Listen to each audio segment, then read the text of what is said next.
Bem-vindo, bem-vinda a mais uma conversa, o videocast da Apifarma. A convidada deste mês de março é Ana Paula Martins, recentemente nomeada Presidente do Conselho de Administração do Centro Hospitalar Universitário Lisboa Norte. Antes, durante 6 anos, foi bastonária da Ordem dos Farmacêuticos, mais de 20 anos dedicados também ao ensino superior. Tem sido, Ana Paula, obrigada pela sua presença, uma vida inteira, uma carreira até agora dedicada completamente à saúde. É a primeira mulher a assumir estas funções e numa altura em que se fala em paridade e igualdade de género. Que importância é que tem esta nomeação para si? Olha, acima de tudo, muito obrigada por esta oportunidade.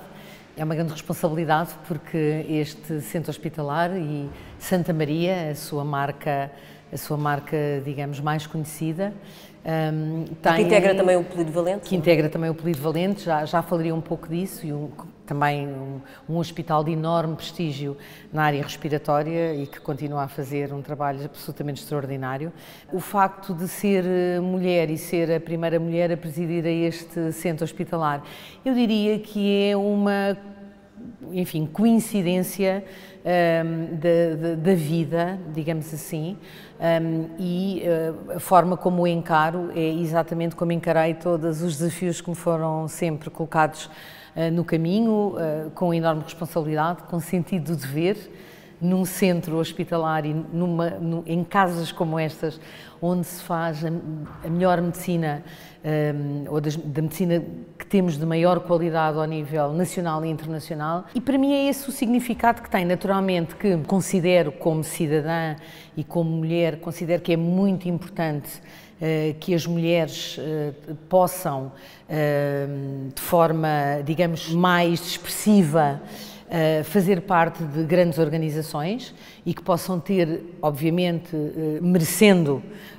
oportunidades de mostrar também a capacidade de gestão, mas, acima de tudo, o que acredito sinceramente é que, homem ou mulher, num lugar como este, o mais importante de tudo, como já referi, é sentir que é uma enorme responsabilidade, sentir que é um dever permanente 24 horas e sentir que estamos aqui para dar o nosso melhor à nossa comunidade e ao nosso país. O critério será o mérito, homem ou mulher, o que é importante é o mérito, mas numa nota mais pessoal e para avançarmos para outros assuntos que são importantes, pensa que o ser mulher tem um toque especial, é uma maneira diferente de gerir, de administrar?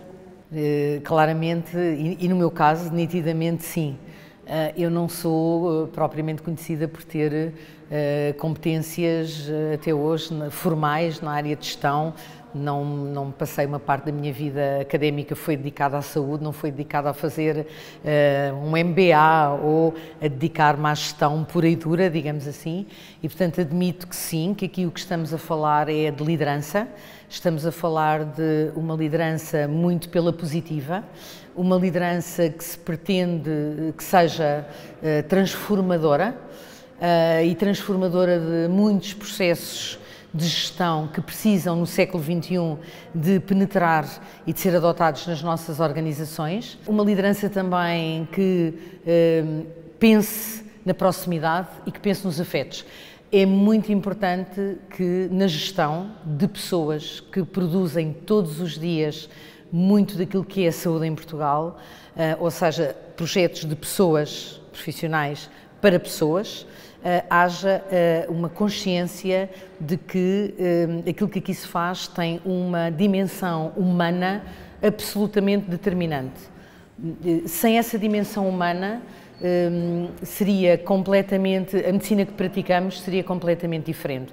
E devo-lhe dizer que neste centro hospitalar, aqui no campus de Santa Maria e no campus Polivalente, desde as pessoas que nos recebem à porta e que nos encaminham, os nossos seguranças, até às pessoas que estão na cozinha todos os dias a procurar que as refeições sejam em número suficiente, passando por todos os colaboradores que temos na área clínica, pelos nossos 50 serviços e unidades de gestão, todas as pessoas têm e têm que procurar cada vez mais ter consciência de que cada coisa que fazem se vai refletir num fim comum, que é garantir que os nossos doentes são tratados em tempo útil, com bons resultados, com humanização e que saem satisfeitos, com uma boa experiência, com uma experiência do Hospital de Santa Maria e do Hospital Polivalente, duas marcas essenciais da medicina do século XX, também agora no século XXI, que essas marcas saiam reforçadas.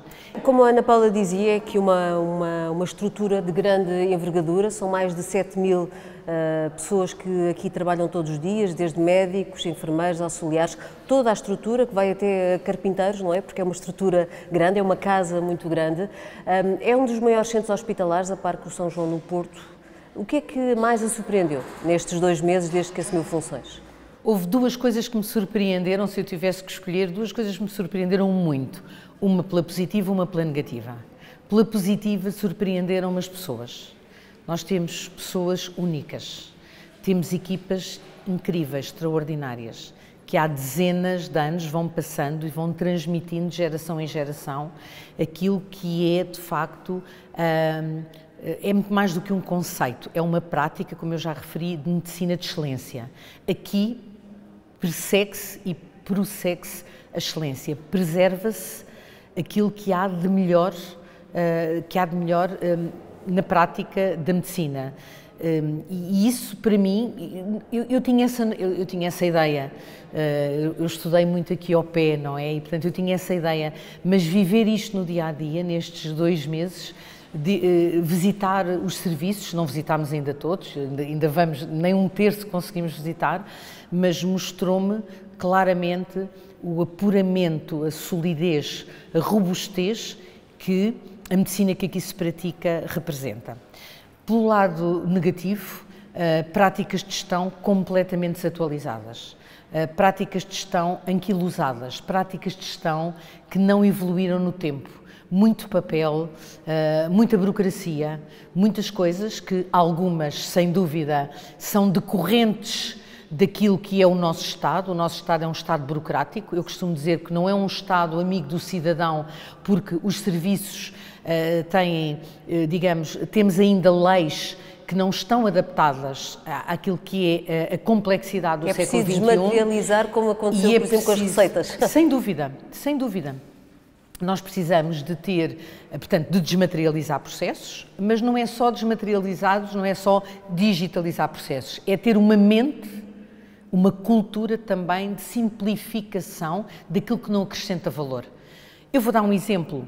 Porque é que nós havemos de estar a assinar o diretor clínico termos de responsabilidade, são milhares de termos de responsabilidade, que são no fundo papéis, para quem nos está a ouvir, que são muito importantes, são papéis que no fundo garantem que um determinado doente nosso pode ir fazer um exame ou pode ir fazer um procedimento num local onde é preciso que ele faça, e portanto nós assumimos a responsabilidade com esse termo, e é óbvio que um termo destes implica despesa, não é? E implica que nós façamos uma monitorização muito cuidada de todo este trajeto, mas não é preciso que, enfim, desde o serviço clínico até ao topo da hierarquia clínica, haja 4 ou 5 assinaturas. O que é preciso é que haja uma capacidade que o processo desmaterialize, que haja de facto responsáveis por esse processo.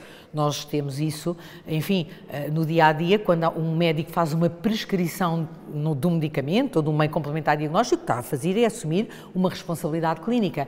Também aqui é a mesma coisa, mas não basta isso, não é preciso que mais não sei quantas pessoas, porque não acrescentam valor. E esta ideia de que na cadeia de valor nós temos que pensar na gestão, aquilo que realmente acrescenta valor, é muito importante. Vou-lhe dar mais outro exemplo. Nós temos unidades clínicas, que são, os 50 serviços são unidades clínicas, que têm um modelo de gestão que já eu considero bastante avançado no conceito.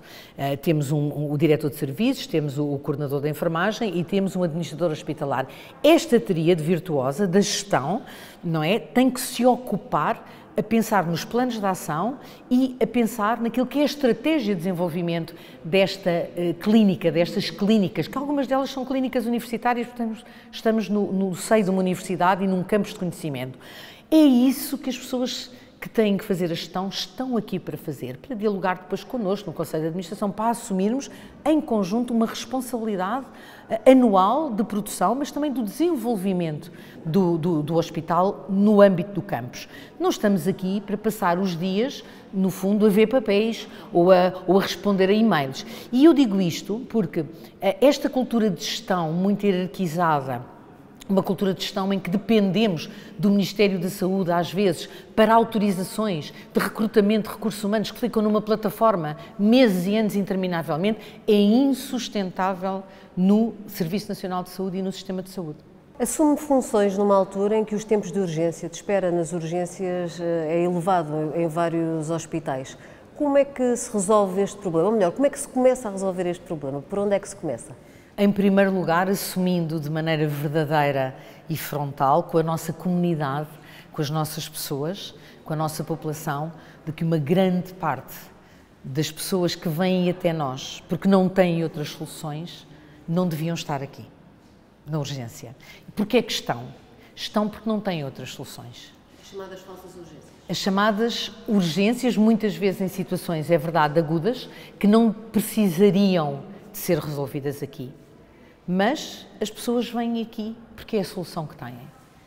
E por isso, enquanto não reorganizamos os serviços de urgência, que é o tema, eu diria, mais presente na agenda, sobretudo da direção executiva, como temos ouvido, foi o tema na semana passada do SNS Summit, e eu concordo que é, eu diria, o tema prioritário. Realmente nós temos aqui pessoas que esperam muitas horas.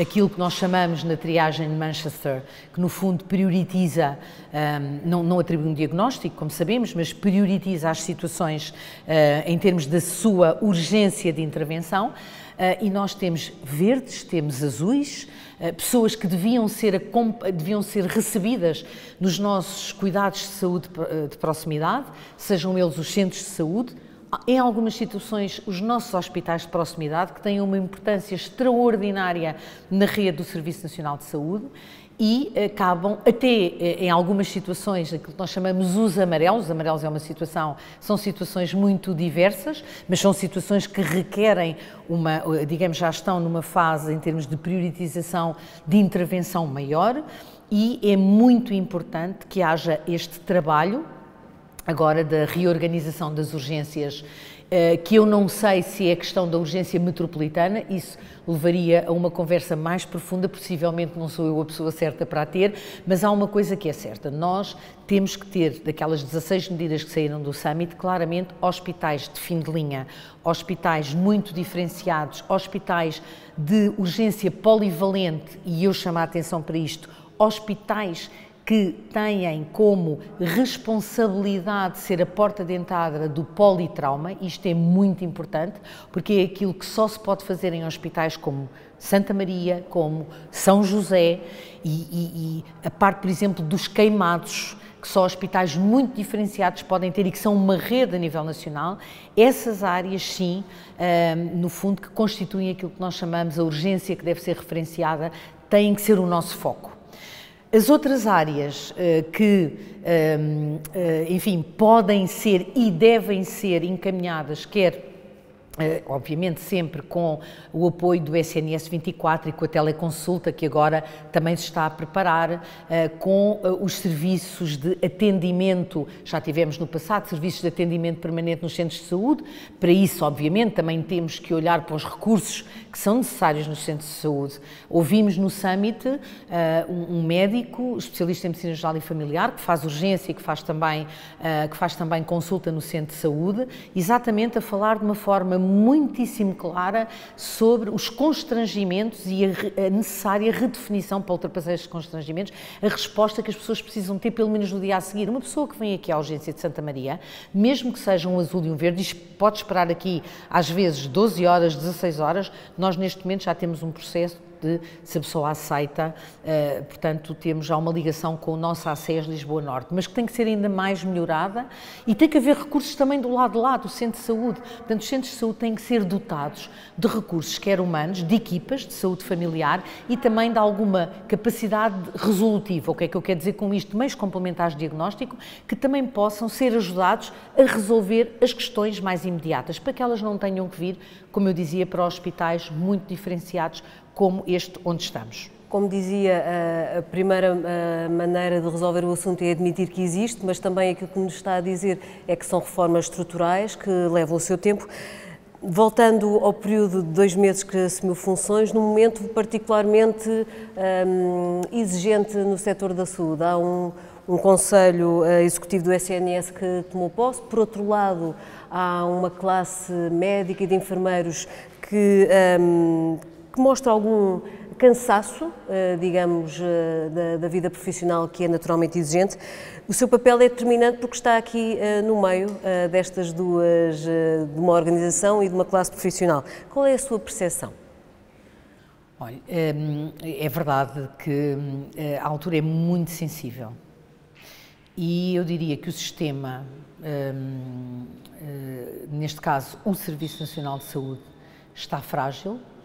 Ao estar frágil, com fragilidades, obviamente que isso tem impacto no próprio sistema, mas eu queria começar por dizer, sem fugir de maneira nenhuma à questão que me coloca, queria começar por dizer que é muito importante que continuemos a ter a consciência de que todos os dias nós recuperamos listas de espera, todos os dias nós produzimos muitas cirurgias adicionais, todos os dias nós fazemos muitas consultas, todos os dias nós fazemos muitas urgências, ou seja, o sistema está vivo, o sistema pulsa, as equipas respondem e eu posso lhe dizer que neste hospital, ou nestes hospitais, deste centro hospitalar, nós estamos a produzir em quase todos os serviços, e quase todos é 98%, cerca de 30% a 35%, dependendo, em média, acima daquilo que é o habitual. Dito isto, porque é que eu digo que o sistema está frágil? O sistema está frágil porque a sua parte humana está frágil. E isso é aquilo que nos deve preocupar. Nós temos, mais do que falta de recursos humanos, que também temos, a razão pela qual a temos é porque as pessoas estão a sair do Serviço Nacional de Saúde para procurarem projetos de vida fora do Serviço Nacional de Saúde. Para um hospital como Santa Maria era impensável há uns anos, e não há muitos anos, há 5 anos atrás, há 10 anos atrás, era impensável, por exemplo, que quando nós abrimos internatos, nós aqui temos uma grande parte, uma parte importante, aliás, dos internos de medicina do país, e era impensável ficarmos com vagas abertas na medicina interna, porque as pessoas queriam vir para Santa Maria, queriam vir para o campus de Santa Maria, queriam vir para as clínicas universitárias, para o nosso hospital, para aqui fazer o seu internato e depois daqui muitos deles, uns ficavam, outros partiam para o resto do país. E isso é muito importante na missão deste hospital. E nós hoje temos situações em que as pessoas não querem vir para aqui. É verdade que tem a ver também com os custos de vida nas zonas metropolitanas. Lisboa é muito afetado pelo enorme custo de vida e, de facto, isso é importante, mas há muito cansaço. Há muito cansaço porque as pessoas foram desvalorizadas, por falta de proximidade entre a gestão e os profissionais de saúde. Uma intensidade grande no período da pandemia? Uma grande intensidade durante o período da pandemia, mas que depois, quando os profissionais foram os heróis durante o período da pandemia, mas a seguir esperariam que houvesse algum carinho adicional e também algumas condições de trabalho melhores. E isso não se tem verificado.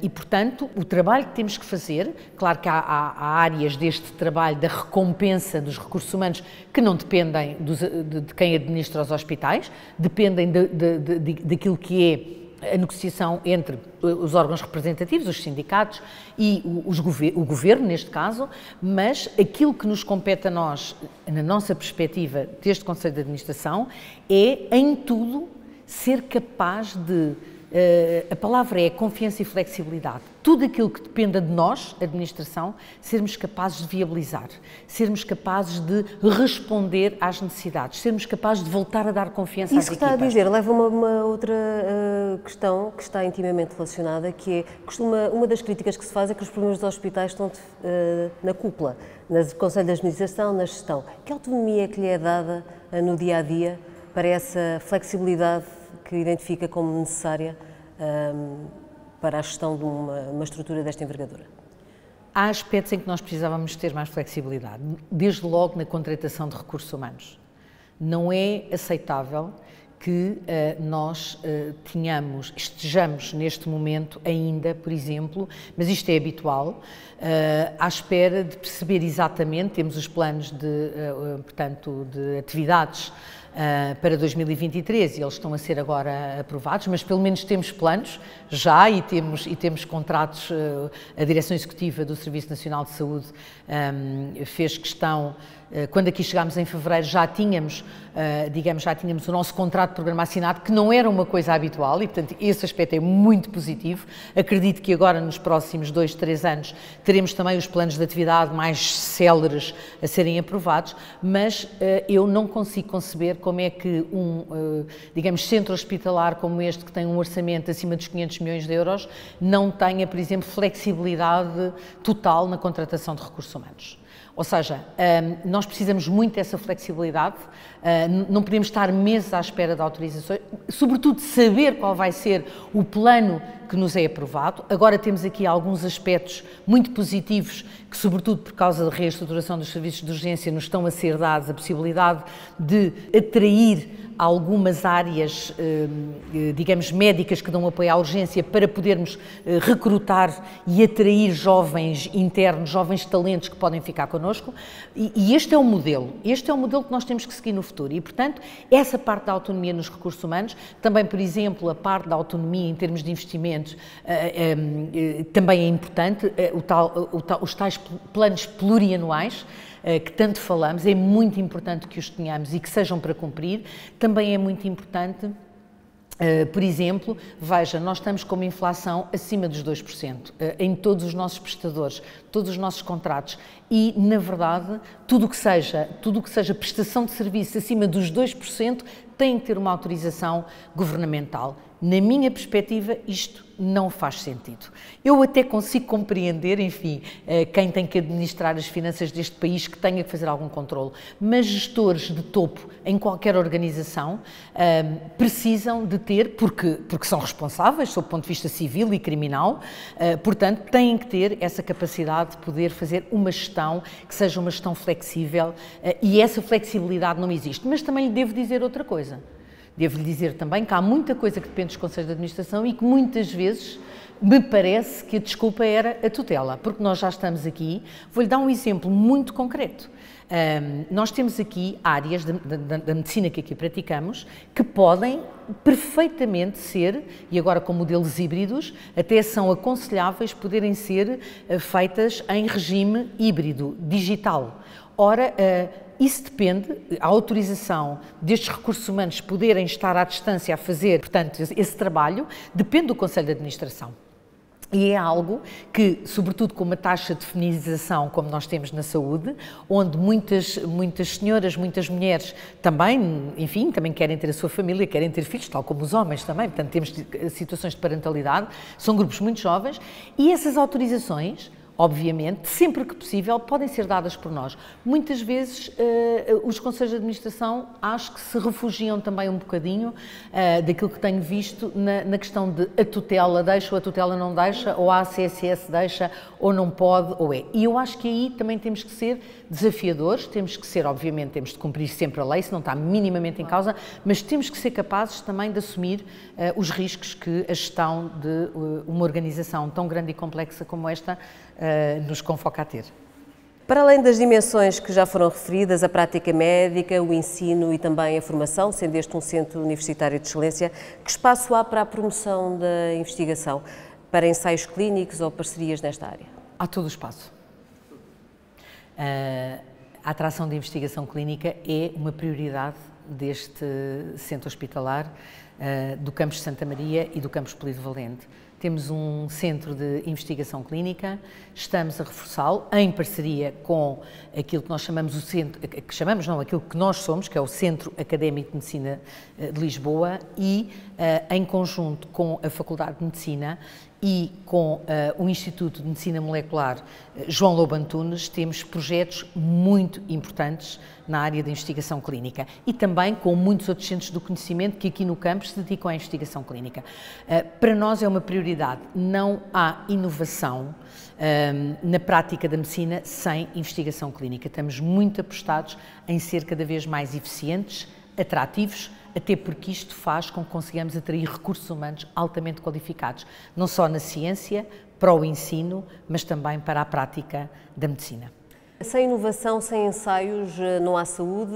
Neste momento, o que é que está a acontecer aqui no centro hospitalar, em concreto no Hospital de Santa Maria e eventualmente no Hospital Polido Valente? Muitos ensaios, várias centenas. Temos vindo a aumentar muito a capacidade de acolher ensaios clínicos. Inclusive, temos um projeto muito importante na área da oncologia, liderado pelo professor Luís Costa, no desenvolvimento de ensaios de fase 1, um projeto que se chama START, e no qual depositamos muitas expectativas. A área da oncologia é, por isso, uma área muito forte dentro do centro hospitalar, mas também a área da medicina intensiva, da cardiologia, a área, inclusive, da pediatria, a área das neurociências, ou seja, nós temos vindo a desenvolver as equipas têm-se vindo a desenvolver muito nesta área e nós, ao nível do Conselho de Administração, nos planos de ação, quando os discutimos ano após ano, temos dado, os anteriores conselhos, este seguramente muito também, temos dado um grande apoio ao desenvolvimento de investigação clínica como uma das dimensões mais importantes no século em que vivemos, para não só a atração de talento humano, mas também, naturalmente, muito importante, o mais importante, que é darmos novas oportunidades de tratamento aos nossos doentes, que de outra forma, se não o puderem fazer em centros nacionais, terão de sair do país para poder, digamos, ter acesso a novos fármacos e a novas tecnologias. E por isso nós queremos muito, porque temos aqui 17 centros de referência, queremos muito ser esse polo também, digamos, dinamizador de investigação clínica e de ensaios clínicos, e temos todo o espaço para novas parcerias e para reforçar as parcerias já existentes aos vários níveis. Porque nesta dinâmica que lidera, a parte da investigação está a par com a prática e com a formação, sendo que é um centro universitário. Portanto, há que coordenar estas três importantes vertentes, não é? Está tudo ligado. Aliás, deixe-me dizer-lhe que uma das áreas mais importantes para o desenvolvimento económico de um país a partir da saúde é exatamente a área da produção de conhecimento e especificamente a área da investigação clínica. E outros países da mesma dimensão que nós, com a mesma densidade populacional, com o mesmo tipo de equipas de saúde que nós temos, têm melhores resultados nesta área. E isto tem sido uma agenda que, na última década, tem merecido a atenção de vários agentes na área da saúde. Eu admito que estamos numa fase mais, digamos, dinâmica dessa agenda, porque a criação da própria AICIB, da Agência de Investigação Clínica, é de facto um fator muito importante, mas eu diria que nós precisamos de ser ainda mais ágeis, mais rápidos, precisamos de concretizar mais rapidamente.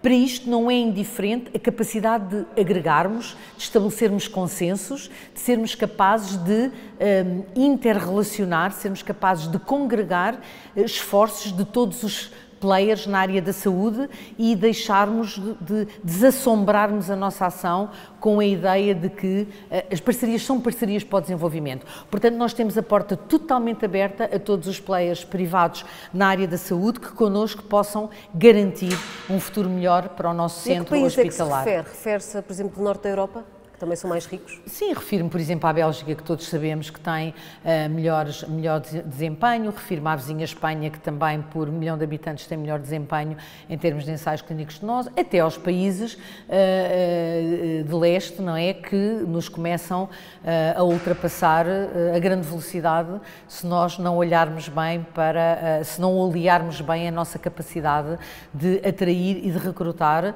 porque ensaios clínicos, porque os ensaios clínicos são de competição internacional e nós em Portugal estamos habituados na saúde a competir internacionalmente. Estes centros de excelência são centros que nós aqui temos, já são centros que competem a nível internacional. O que é que se verifica muitas vezes? Verificam-se aquilo a que nós chamamos alguns estrangulamentos em alguns pontos, a tal burocracia e tecnocracia, não é? Que nos mata em termos da capacidade de responder em tempo útil a nível internacional. Em competição internacional nós não podemos estar 2 meses à espera de um contrato, que um Conselho de Administração assine um contrato. Isso é impossível.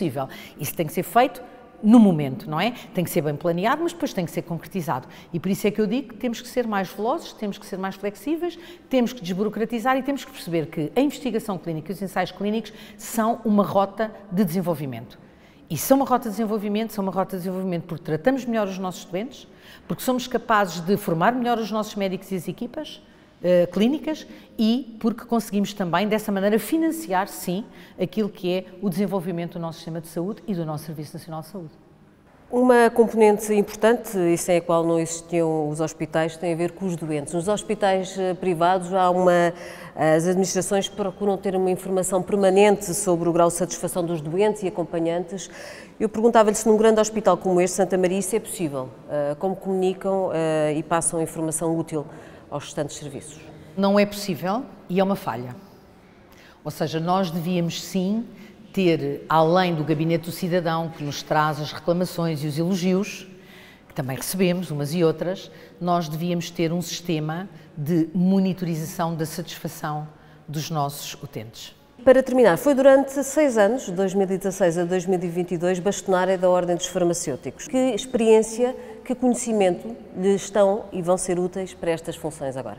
Obviamente que tudo aquilo que tem que ver com o desenvolvimento tecnológico, a investigação científica, como já falámos, a investigação clínica é algo a que sou naturalmente particularmente sensível e por isso não tenho nenhuma dúvida que em conjunto com o Conselho de Administração, que tem competências diferentes, é verdade, mas que está muito virado para o presente e para o futuro daquilo que deve ser um hospital do século XXI, a investigação clínica, como eu já referi, é para nós claramente uma área de investimento e de priorização nos próximos anos, ou seja, no triênio para o qual fomos responsabilizados para gerir este grande centro hospitalar e como membros integrantes do Centro Académico de Medicina de Lisboa. Muito obrigada por esta conversa, muito boa sorte para as funções que agora começam com muitos desafios, como podemos ver uma parte nesta conversa pela frente, muito boa sorte. No próximo mês haverá nova conversa, até lá pode ver ou rever conversas aqui no site da APIFARMA.